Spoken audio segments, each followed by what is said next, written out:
Oke, selamat datang nih untuk teman-teman yang menonton, selamat menonton. Nah, pada kesempatan kali ini, tim kami berkesempatan untuk mengunjungi salah satu pengusaha muda yang merupakan CEO dari Juragan Property. Nah, Juragan Property ini sendiri, bagi teman-teman yang belum familiar, perusahaan ini berdiri pada awal tahun 2020. Perusahaan ini berfokus untuk memberikan solusi seputar masalah properti yang ada di Aceh. Informasi yang diberikan pun cukup beragam nih teman-teman, seperti konsultan, marketing, kontraktor, furniture, dan lain-lain. Dan di depan kita semua sekarang sudah ada CEO dari Juragan Property ini sendiri, yaitu Pak Nasrullah Andista, yang biasa dipanggil, boleh kami panggil Bang Dista. Nah, Bang Dista, perkenalkan, saya Teguh Muhammad Nasif Aulayat. Biasa teman-teman dekat manggil saya Apun sih. Apun. Salam kenal Apun. Gimana nih Bang, penjelasan singkat saya barusan mengenai Juragan Property? Apa sudah cukup atau masih ada yang kurang? Kalau penjelasan soal Juragan Property sih harusnya udah cukup oke. Ini nyontek di Instagram ya? Iya sih. Kalau penjelasan sebenarnya kalau secara brand itu ya mungkin kita baru start di Januari 2020. Tapi kalau secara perusahaan kita udah main di konstruksi kurang lebih dari 2017 lah, ke 2016, 2017 kita udah main di konstruksi. Kemudian waktu itu abang masih di Jakarta, Bang tadi di Bandung waktu itu. Salah satu tim abang yang di Banda Aceh yang jalanin namanya Bang Luki. Start 2020 Januari, akhir 2019 lah. Itu abang Bang tadi baru balik. Kita baru start Juragan Property as a brand gitu. Kalau bisnis di konstruksinya udah dari 2017. Dari 2017 udah lumayan lama sih ya. Lumayan. Mungkin abang bisa jelasin sedikit nih Bang mengenai background pendidikan dan juga pengalaman kerja abang sebelum bisa mendirikan Juragan Property ini sendiri. Oke. Kalau cerita soal background pendidikan, jadi kebetulan nih Juragan Property ini sebenarnya apa ya, mimpi kami sejak lama dulu waktu pas sama kayak Apun, sama kayak teman-teman nih. Waktu pas kuliah kadang punya teman nongkrong, teman yang dekat waktu kuliah. Nah, abang pun juga sama, abang dekat sama Bang Tadwin sama Bang Muki. Dari dulu kuliah kita udah hidup bareng, menjalani tugas, selesai segala macam lah. Akhirnya ikatan itu terbentuk. Kita mulailah berpikir waktu itu someday kita harus usaha bareng gitu. Waktu kampus, tapi waktu itu niatnya ya sekedar mau usaha aja nih, belum tahu nih usahanya bakal apa. Setelahnya tuh kita mulai berpikir untuk dirikan usaha ini butuh apa sih sebenarnya gitu. Kita percaya bahwa mendirikan usaha itu butuh 4 modal utama, yaitu pertama marketing, operasional, keuangan, sama human resource atau biasa sebutnya HRD gitu. Nah, 4 ilmu ini kita mulai bagi nih biar ke karakter masing-masing. Ternyata kalau untuk marketing sama HRD rasa-rasanya abang lebih bisa gitu. Terus Bang Moki ngerjain operasional dan keuangan ini Bang Tadwin lebih jago gitu. Akhirnya kita mulailah bagi fokus kita semasa kuliah kita mulai bagi. Waktu itu dari abang udah mulai aktif di beberapa organisasi, cari tahu gimana sih sebenarnya cara grooming orang, cara mengelola tim gitu. Sambil jalan Bang Tadwin tuh udah mulai belajar soal investasi, Bang Moki pun udah mulai cari-cari tahu nih apa sih yang dibutuhin untuk mengelola bisnis gitu. Nextnya setelah lulus kuliah, kita PTW sama-sama kuliah di teknik juga, teknik pertambangan angkatan pertama, lulusan pertama juga. 2012 kita kuliah, selesai 2016, selesai lulus 2016 tuh abang sama abang ke Jakarta, terus kemudian Bang Tadwin lanjut kuliah di Bandung di ITB ngambil Master Business Administration. Kalau Bang Mulki itu mulai ngejalanin usaha nih di Banda Aceh, mulai ngerintis soal properti di Banda Aceh gitu. Abang dalamnya ilmu marketingnya. Dulu abang kerja di kantor pusatnya Maybank, ikut program MVP, program manajemen development Maybank gitu. Nah, kurang lebih 3 tahun ngurusin bisnis di skala 15 sampai 450 miliar, kurang lebih 5 triliun dalam portofolio. Terus setelahnya akhir 2019 abang selesai, Bang Tadwin waktu itu udah selesai juga, kita sama-sama komit, oke, kita balik ke Aceh, kita mau bangun Aceh, kita mau besarin usaha konstruksi properti kita di Aceh. Akhirnya kita kembali startlah Juragan Property di Januari 2020. Nah teman-teman, rupanya masih satu alma mater kan dengan Bang Dista. Semoga suksesnya juga bisa ikut menular ke kita semua. Amin. Nah bang, lanjut ke pertanyaannya nih, gaya kepemimpinan seperti apa sih yang abang terapkan dalam memimpin perusahaan abang supaya perusahaan abang ini dapat terus berkembang? Oke, kalau ditanyain soal gaya kepemimpinan sebenarnya sebelum kami merintis usaha nih, tentu usaha ini kan tidak dibangun oleh kemampuan abang saja, usaha ini dibangun oleh kemampuan Bang Tadwin, kemampuan Bang Muki juga. Akhirnya kita coba brainstorming waktu itu, kita mau terapin gaya yang kayak apa nih. Sebelum start bisnis sendiri, abang udah aktif di banyak NGO, di banyak organisasi juga. Sebelum itu abang udah berkarir sebagai profesional banker, di mana orang selalu bilang bahwa kalau bicara sipil, yang paling disiplin itu ya orang bank gitu. Di sisi lain waktu itu Bang Muki udah mulai membiasakan diri terlibat dengan tukang-tukang. Dia udah tahu gimana cara memimpin tukang, cara berbaur dengan masyarakat di desa. Nah, Bang Tadwin sebelumnya itu udah sempat terlibat di kantor DPR di Jakarta di Senayan. Jadi secara pemerintahan pun Bang Tadwin udah cukup kuat. Berbekal 3 pengetahuan inilah yang akhirnya kita combine, kita cari satu titik di mana rasanya dia adalah paling tepat. Kita bisa dapat hasil yang maksimal, tapi kita tidak memberikan pressure yang berlebih. Karena kalau bicara tekanan, kayaknya udah kenceng banget nih tekanan kalau abang bekerja di bank. Akhirnya kita terapin gaya di mana ya anak muda seluruhnya, kita mutusin waktu itu buat rekrut seluruhnya anak muda. Gitu, maksudnya gimana seluruhnya anak muda. Sekarang nih kalau bisa dilihat di tim di kantor di Juragan Properti itu nggak ada anak yang umurnya lebih dari 27. Semuanya di bawah 27 gitu. Kenapa di bawah 27? Karena biar satu vibrasi gitu. Jadi seluruh yang ada di kantor dan terlibat manajemen sehari-hari itu adalah anak muda. Pertama kita memilih dari range umur ini, fresh graduate dan anak muda. Kenapa bisa dibentuk lebih mudah gitu? Nah kemudian mengalirlah gaya kepemimpinan di mana abang menjembatani antara fresh graduate yang dulunya masih kuliah tiba-tiba masuk dunia korporasi supaya mereka nggak terlalu jet lag nih. Jadi abang masih bawa sebagian budaya organisasi ada, tapi budaya korporasinya pun abang info mereka bahwa ada jam masuk, ada deadline yang harus dipenuhi. Tapi kalau fleksibel, kita cukup fleksibel, bahkan ada tim desain abang nih yang desain semua segala macam. Udah hampir 1,5 tahun nggak pernah ke kantor. Nggak pernah ke kantor sama sekali. Jadi kalau gaya kerja ya kita adopsi gaya yang penting dia bisa hasilin dan bertanggung jawab sama tugasnya dimanapun dan dimanapun cara kerjanya ya itu. Sangat menarik sekali sih penjelasan dari abang ini ya. Kemudian nih bang, bagaimana jenis budaya kerja yang abang terapkan dalam lingkungan kerja pada perusahaan abang ini supaya tetap terjalin nih hubungan antara karyawan tetap harmonis gitu kepada baik sesama karyawan maupun kepada atasan. Oke, kalau di kantor tuh kalau disebut atasan kayaknya kalimat yang jarang sekali kita dengar. Kenapa? Karena kantor ini mengadopsi gaya borderless, artinya nggak ada tuh senioritas yang terlalu tinggi atau struktural yang terlalu dipaksakan. Kita nggak ada yang gitu. Sehari-hari siapa saja boleh bicara dengan siapa aja boleh ngobrolin apa aja gitu. Jadi memang nggak ada batasan nih, mau diskusi apapun juga boleh gitu. Bahkan di tahap-tahap awal tuh sebelum tim kita sebesar sekarang, kita mulai adopsi juga gaya sharing season. Di antara jam istirahat setelah makan siang itu kita ada jam sharing di mana setiap orang tuh berhak buat ngobrolin satu topik yang selama ini nggak lumrah dibicarakan di luar properti. Bahkan ada kita kadang bahas soal gimana bertahan dalam suatu hubungan gitu loh, gitu, soal pacar, soal segala macam sampai yang kayak gitu kita bahas. Kenapa? Karena menurut abang gaya kayak ginilah yang akhirnya membuat kita nggak ada jeda antara satu sama lain. Setiap orang tuh tahu gimana cara orang lain berpikir, setiap orang tuh merasa dihargai, diberikan kesempatan juga.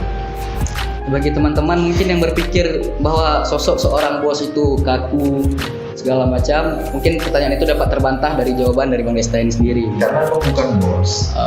Leader. Kalau bos mungkin iya kayak gitu karakternya, tapi kalau abang bukan bos. Sama kayak teman-teman yang lain, semuanya cari rezeki. Di sini abang juga cari rezeki, abang usaha. Cuma mungkin bedanya sekarang kebetulan Allah titipin ini sama abang gitu. Jadi ya beda porsi tugasnya aja. Tapi kalau dibilang bos bisa Kuncinya tetap rendah hati.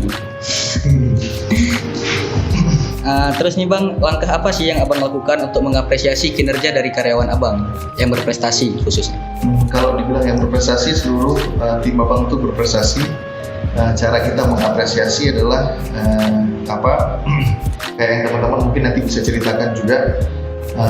Kalau abang ngerasa bahwa usaha ini itu sama sekali pada saat kami mau merintis usaha itu bukan untuk memperkaya diri, kami niat untuk membantu banyak orang.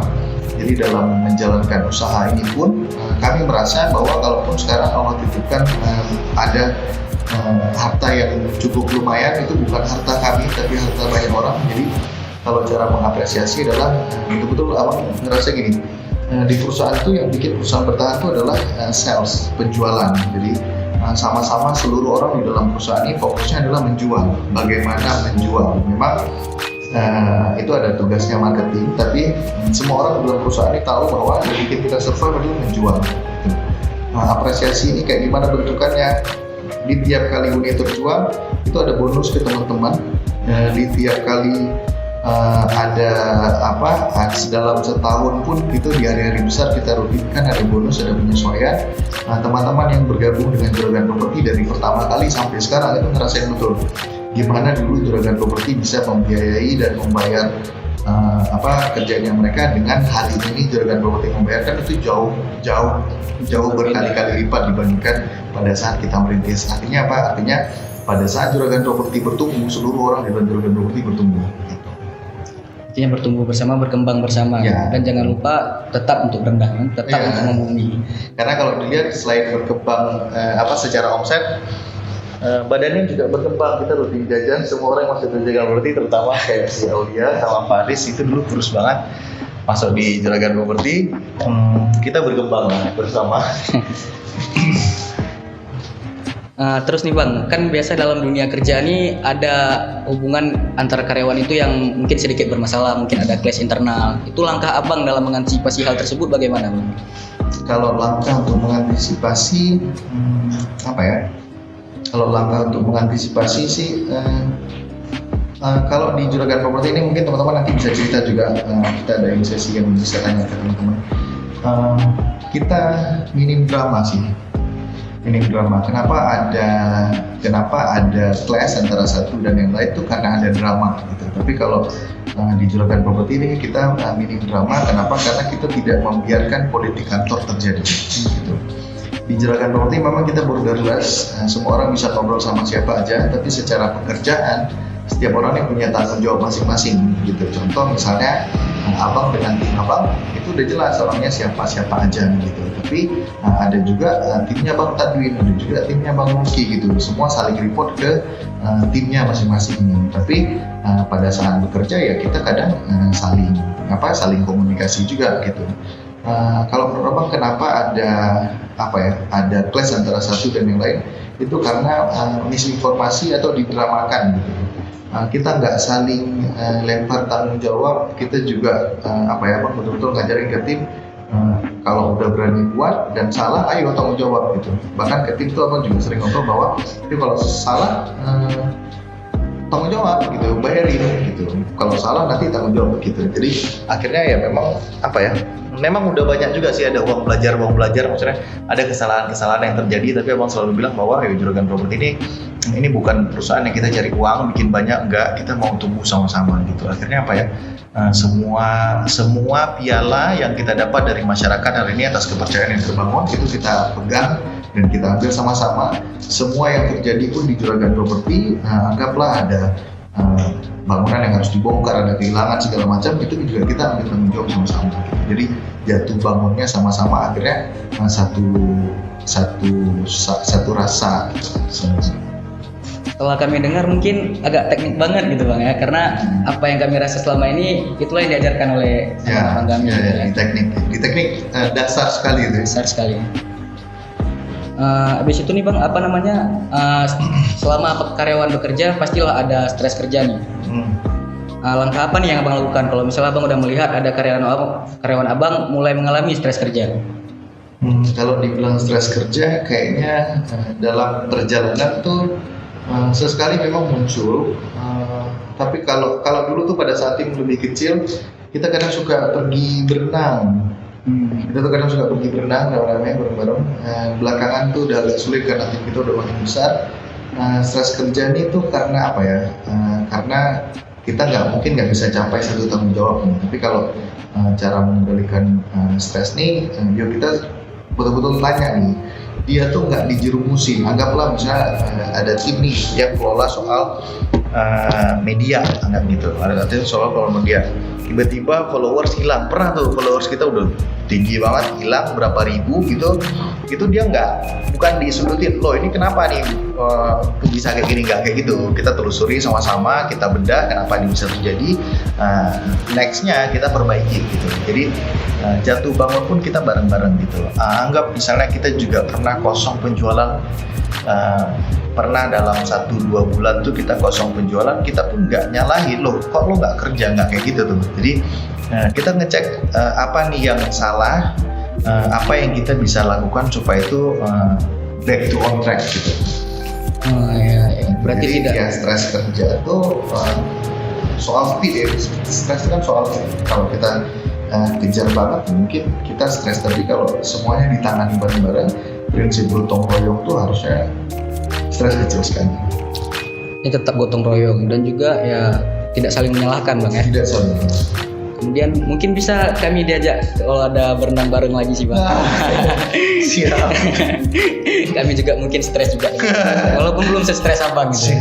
Tapi abang nggak stres loh. Oh Abang nggak? Mungkin kami yang terlalu. Ini teknik banyak tugasnya. Nggak, sebenarnya nggak sih Bang. Nggak ya. Kemudian mungkin dari teman-teman nih yang menonton video ini penasaran nih Bang, apa sih yang kelebihan dari Juragan Properti ini sendiri sehingga mereka memilih untuk membeli di sini dibandingkan dengan para kompetitor? Kalau kelebihan dari Juragan Properti secara produk kita cukup lengkap. Hari ini nih kalau dikasih pertanyaan, perusahaan properti mana yang bisa nyelesain, anggaplah nih aku punya rumah bocor atapnya, terus ada yang retak segala macam. Terus ada juga orang yang anggaplah di keluarganya nih, bisa lagi lebaran ya, rumahku bocor, ada yang aku mau cari rumah karena baru nikah, ada yang segala macam. Satu-satunya perusahaan yang bisa menjembatani seluruh kebutuhan di properti yaitu Juragan Properti. Kenapa Bang bisa bilang gitu? Karena support produk kita itu dari hulu sampai hilir. Kita ngerjain konstruksi iya, kita ngerjain kita ngejualin rumah juga iya, kita renovasi juga iya, kita bahkan ngerjain furniture, sekarang kita renovasi rumah, kita renovasi kantor. Selain itu kita juga jadi platform untuk teman-teman mahasiswa bisa cari tahu di mana sih ada rumah sewa atau kosan untuk wilayah Banda Aceh dan Aceh Besar, dan ini gratis untuk diiklankan. Nggak ada juga perusahaan properti di Banda Aceh yang bisa jadi developer sekaligus broker. Kita satu-satunya perusahaan yang betul-betul menjalankan itu.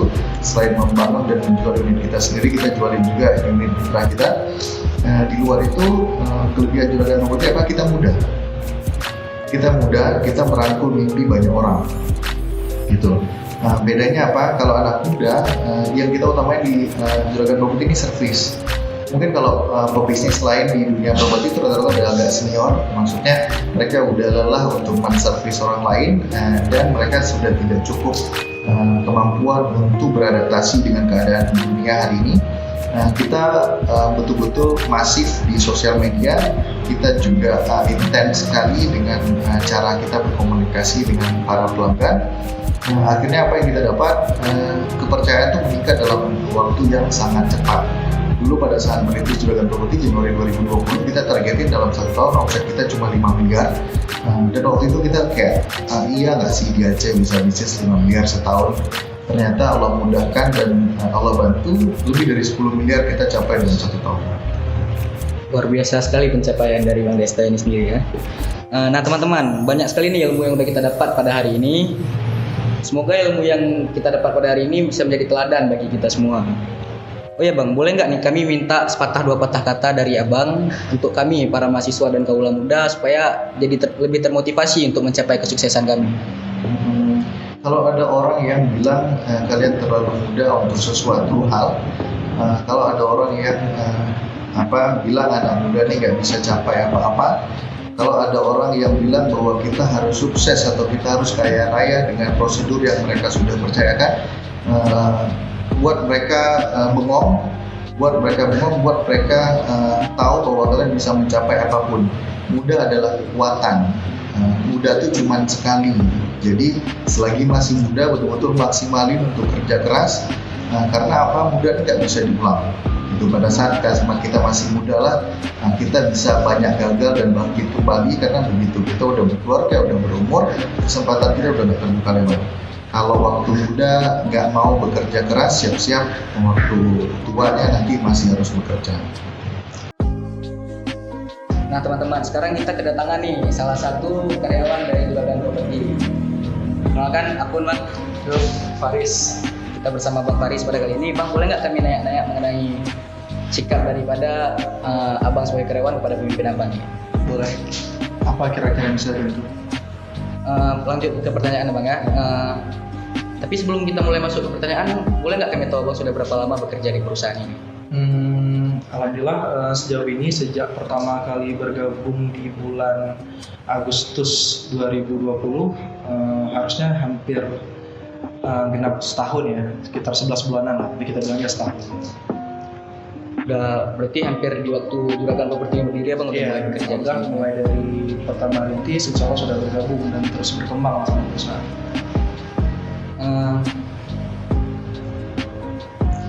Lanjut ke pertanyaan Abang, hal apa sih yang paling Abang sukai sebagai karyawan dari sikap pemimpin Abang nih, Bang Ista sebagai pemimpin? Oke, mungkin di sini pemimpin di sini kan kayak tadi Bang Ista info sebelumnya, bahwasanya kita ini saling belajar. Jadi pemimpin di sini mungkin bisa Bang lihat ke banyak orang ya, terutama Bang Ista dan Bang Muki sama Bang Tadwin sama teman-teman yang lain yang bisa menjadikan patokan. Yang paling kita suka itu pertama ada 3 menurut Bang. Pertama itu mindset grow, terus ada keterbukaan sama perubahan lah, improvement terus menerus.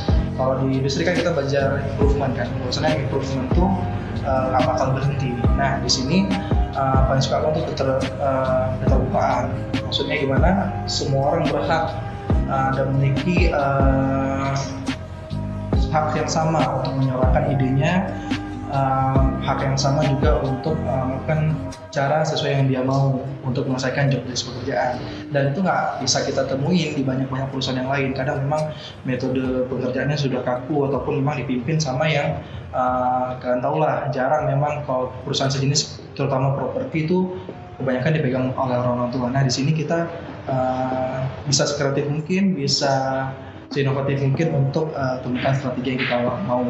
Kemudian mindset grow, maksudnya di sini karena memang kita sering sharing, ada budaya sharing perusahaan setiap selesai makan siang ataupun setiap sholat.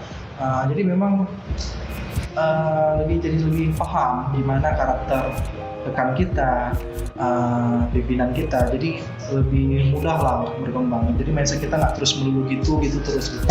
Terakhir ya improvement terus menerus, maksudnya manusia ini kan nggak sempurna, kadang ada salah, kadang ada kekurangan. Jadi dengan adanya nasihat, masukan, saran yang itu borderless, maksudnya nggak ada batasan, baik dari tim yang lain maupun dari pimpinan lain, itu ya sangat membantu untuk meningkatkan diri kita jadi lebih baik lah. Self improvement yang terus menerus gitu. Jawabannya cukup lengkap.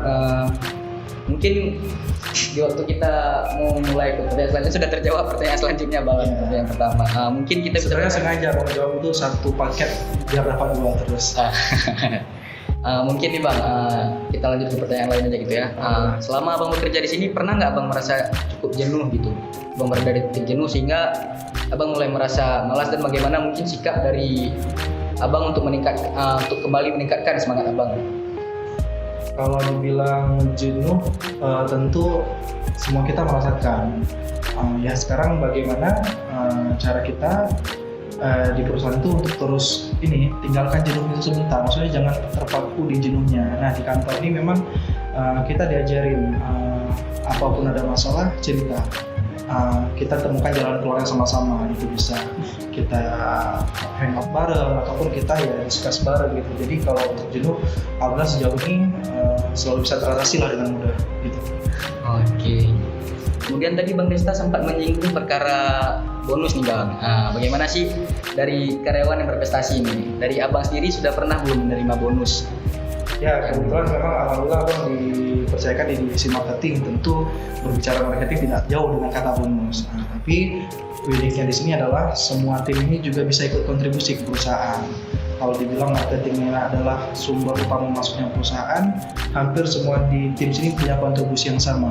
Jadi kalau misalnya akun hanya Abang sudah merasakan bonus, alhamdulillah sudah pernah, dan tim yang lain sudah pernah juga. Artinya kami pun mulai yakin Abang sering menerima bonus di sini. Sebenarnya. Siap. Nah, mungkin udah cukup. Mungkin sampai situ aja Bang. Oke, kita tutup sama yang video buat Instagram. Berani maka membangun negeri. Juragan Properti, mantap!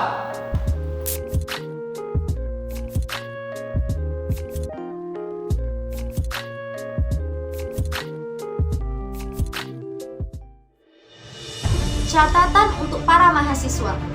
Jika idealisme ialah kemewahan yang dimiliki oleh para pemuda, akan diisi oleh apa periode kalian sebagai mahasiswa? Belajar tentulah keharusan yang tak boleh diabaikan. Namun merugilah jika belajar disempitkan hanya seputar mata kuliahan. Nikmatilah kehidupan kampusmu dengan terus mengasah. Jangan menghabiskan waktu dengan terus berkeluh kesah. Bacalah banyaknya buku-buku, bukan bermain gadget mulu. Kongko-kongko tentu boleh saja, apalagi di sekretariatan mahasiswa. Kenalilah sebaiknya teman-temanmu. Hayatilah masyarakat di sekelilingmu, agar kampus tidak menjelma sebagai tembok yang memenjarakanmu. Beranilah mengambil pendirian dalam banyak persoalan. Anak muda kok hanya berani mencari aman dengan sikap netral-netralan? Tinjulah kemapanan dengan kepalan tanganmu. Lawanlah kekejutan dengan kenekatan membuat terobosan. Jangan takut jatuh dan terhantuk. Dengan terbentur kau akan terbentuk. Sebab Indonesia memang ditemukan dan diusahakan oleh anak muda. Kitalah yang akan memperbarui tanah air kita, Indonesia.